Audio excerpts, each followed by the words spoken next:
বাংলাদেশের সাম্প্রতিক কোটা আন্দোলনে হেলিকপ্টার থেকে গুলির ঘটনার ক্ষত এখনো বেশ তাজা।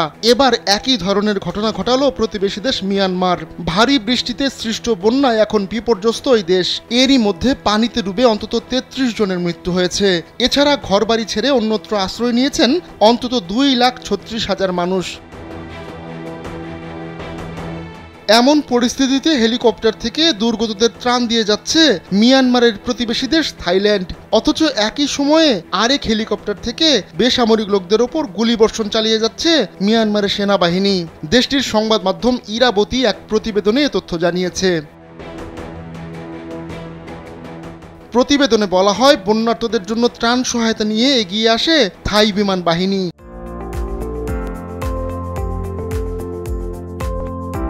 তারা হেলিকপ্টার থেকে বন্যার্তদের ত্রাণ সহায়তা দিয়ে আসছে। এমন পরিস্থিতির মধ্যেও বেসামরিক লোকদের ওপর হেলিকপ্টার থেকে হামলা চালিয়ে যাচ্ছে মিয়ানমারের জান্তা বাহিনী। জান্তার মুখপাত্র জাও মিনতুন জানিয়েছেন, বন্যায় ৫৯,৪১৩টি পরিবারের ২,৩৬,৬৪৯ জন বাস্তুচ্যুত হয়েছেন। এছাড়া সারা দেশে ৩৩ জন মারা গেছেন। অডিও বার্তায় তিনি এ তথ্য জানিয়েছেন।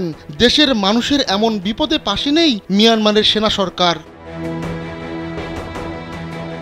অথচ বন্যার্তদের ত্রাণ সহায়তায় এগিয়ে এসেছে the Royal Thai air force. Helicopter, উড়োজাহাজ ও ড্রোন দিয়ে বন্যার্ত এলাকায় তারা খাবার ও ওষুধ ফেলছে।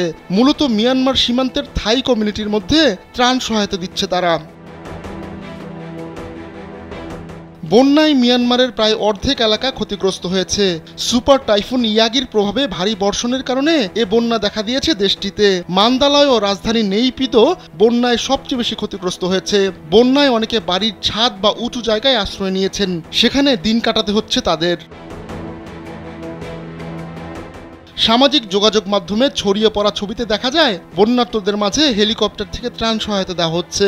এছাড়া ড্রোন দিয়ে ওষুধ সরবরাহ করা হচ্ছে। বন্যায় যখন দেশবাসী নাজেহাল, তখনও মরিয়া মিয়ানমারের জান্তা। গেল কয়েক মাসে বিদ্রোহীরা তাদের বেশ কিছু এলাকার নিয়ন্ত্রণ নিয়েছে। সেসব এলাকা তারা পুনর্দখলে নিতে দৃঢ় প্রতিজ্ঞ বলে জানিয়েছেন মিয়ানমারের জান্তা প্রধান। আহমদুল্লাহ শিকদার, কালবেলা ডেস্ক।